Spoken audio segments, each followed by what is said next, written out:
आज की कहानी, सास का व्यवहार। एक दिन मेरे मामा ने मेरे लिए एक रिश्ता लेकर आए। लड़का दिल्ली में किसी कंपनी में मैनेजर की पोस्ट पर नौकरी करता था। पिताजी ने साफ इस रिश्ते के लिए मना कर दिया कि अभी हमारी बेटी की उम्र ही क्या हुई है, अभी ग्रेजुएशन कर लेगी, तब जाकर इसकी शादी के बारे में सोचेंगे। लेकिन मामा बीच में ही बोल पड़े कि साले साहब, ऐसा रिश्ता बार बार नहीं मिलता और इस रिश्ते में दहेज के नाम पर आपको सिर्फ 1 लाख देना है। तभी माँ बोल पड़ी कि लड़का दिल्ली में मैनेजर है, फिर भी 1 लाख रुपए दहेज में शादी को तैयार है। पिताजी बोले, यह कैसे हो सकता है? तभी मामा बोले, याद है आपको, वर्मा जी की शादी में आप सब लोग गए हुए थे। उसी शादी में लड़के की माँ आई हुई थी और हमारी बेटी अमृता को उन्होंने वहीं पर देखा था और लड़के की माँ को अमृता बहुत पसंद आई, इसलिए दहेज की तो बात ही नहीं है, उन्होंने तो बस अमृता को बहू बनाना है। पिताजी बोले, दहेज की वजह से क्या हम अपनी बेटी की शादी इतनी जल्दी कर दें?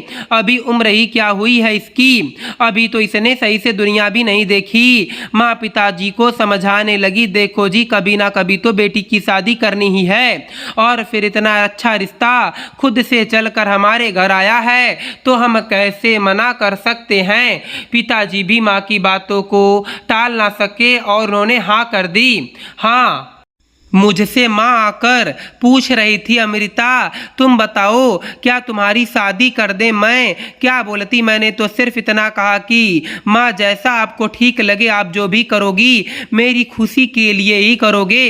1 सप्ताह बाद लड़का और लड़के की माँ मुझे देखने आने वाले थे। घर में काफ़ी चहल पहल था, डर जैसी कोई बात ही नहीं थी, क्योंकि सबको यह पता था कि होने वाली सासू माँ मुझे पहले ही पसंद कर चुकी हैं, तो बस एक रस्म निभाना था। देखते देखते वह दिन भी आ गया और सासू माँ उनका बेटा यानी कि मेरे होने वाले पति राहुल, जिसे एक नज़र में देखकर मैं उनकी दीवानी हो गई थी। देखने में इतने सुंदर थे कि कोई भी लड़की एक बार देख ले तो उनकी दीवानी हो जाए।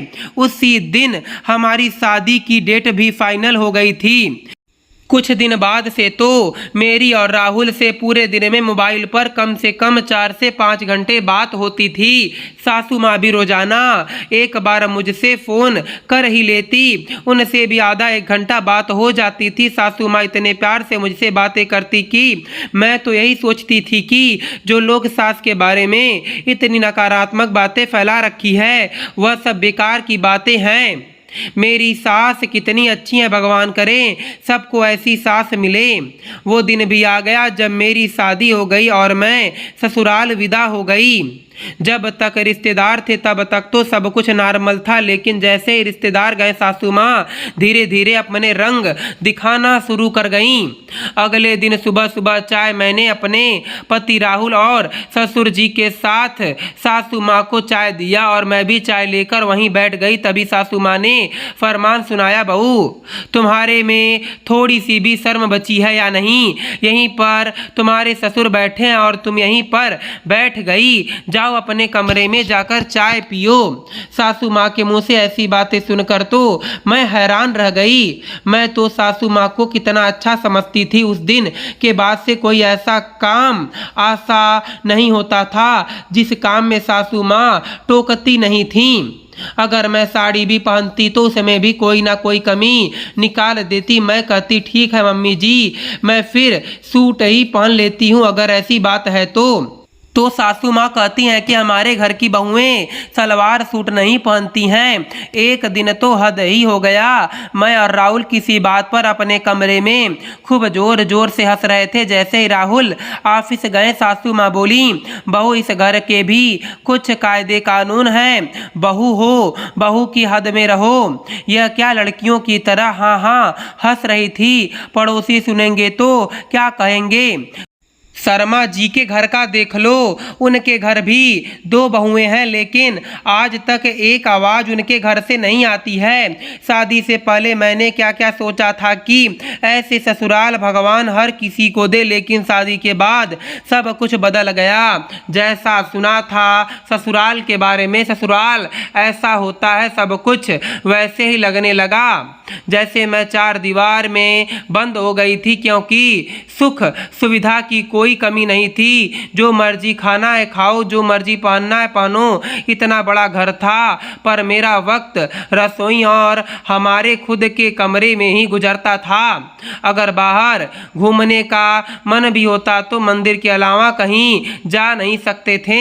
कहने को तो हम शहर में रहते थे और राहुल एक बड़े कंपनी में मैनेजर था, लेकिन वहाँ हमारा जाना सासू माँ को पसंद नहीं था। उनका कहना था अच्छे घर की बहू को ऐसी जगह घूमना अच्छी बात नहीं है। एक दिन मैं संडे वाले दिन मंदिर के दर्शन करके आई थी, वहीं पर मेरी बचपन की सहेली मीना मिल गई। बातों बातों में पता चला कि वो अभी इसी शहर में रहती है। मीना ने मुझे और राहुल को संडे के दिन खाने पर आमंत्रित किया। घर आकर हमने सासू माँ को संडे को अपनी सहेली मीना के घर जाने के लिए बोला तो सासू माँ ने मना नहीं किया, बल्कि उन्होंने बोला ठीक है जाओ घूम आओ, तुम्हारा भी मन बदल जाएगा। संडे के दिन मैं और राहुल दोनों ही दोपहर तक मीना के घर पहुँचे थे। हमने जैसे ही उसके दरवाजे का बेल बजाया, दरवाज़ा मीना ने खोला तो देखा कि उसके घर के जितने भी सदस्य थे, मीना की नंद, देवर और ससुर जी साथ में बैठकर टीवी देख रहे थे। हम भी वहीं बैठ गए।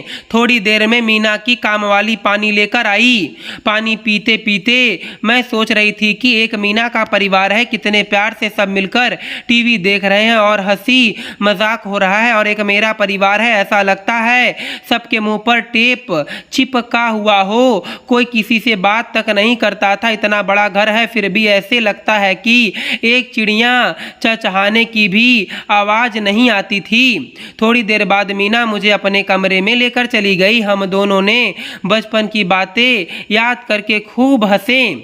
मैंने मीना से कहा, मीना तुम कितनी खुश किस्मत हो जो तुम्हें ऐसा परिवार का साथ मिला। मीना ने कहा, हाँ सही कह रही हो अमृता, इस मामले में तो मैं बड़ी ही किस्मत वाली हूँ। मेरे परिवार मुझे बहुत सपोर्ट करता है। हमारा दिन कब बीत जाता है हमें पता ही नहीं चलता। मेरी सासू माँ भी मेरी माँ से कम नहीं है, हर चीज़ मेरी सपोर्ट करती हैं। यहाँ तक कि मेरी शादी के वक्त मेरी सासू माँ ने ज़बरदस्ती मुझे और तुम्हारे जीजा जी को हनीमून पर भेजा था। मीना तुम बहुत लकी हो, लेकिन हर किसी का ससुराल ऐसा नहीं होता। हमारे यहाँ तो बिल्कुल भी ऐसा नहीं होता है। आज मेरी शादी को 4 साल होने वाले हैं, पर क्या मजाल है कि आज भी मैं अपने पति के साथ बैठ जाऊँ, और वो भी सास ससुर के सामने। हमारा इतना बड़ा घर है, पर मेरा वक्त सिर्फ किचन और हमारे खुद के कमरे में ही बीत जाता है। पर आज मैं तुमसे एक बात सीख कर जा रही हूँ कि ज़िंदगी में जो पल मैं नहीं जी पा रही हूँ, मैं अपने बेटे बहू को ज़रूर दूंगी। मैं तुम्हारी सास की तरह बनूंगी, अपने बेटे बहू की खुशी में ही अपनी खुशी ढूंढ लूँगी।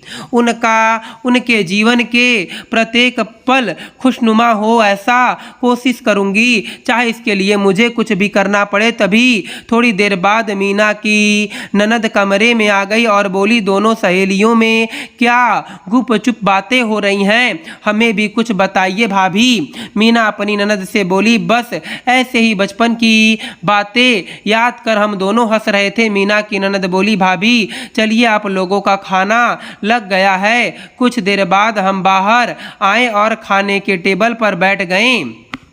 मीना का परिवार ज़्यादा अमीर तो नहीं था, लेकिन परिवार में खुशियाँ इतनी थी कि उससे अमीर कोई हो नहीं सकता। मीना के सारे परिवार वालों से मिलकर बहुत अच्छा लगा था। जागते वक्त मन में बस इतना ही ख्याल कि ससुराल हो तो ऐसा। दोस्तों मैं उम्मीद करता हूँ आपको यह कहानी पसंद आई होगी। फिर मिलेंगे आपसे अगली कहानी में।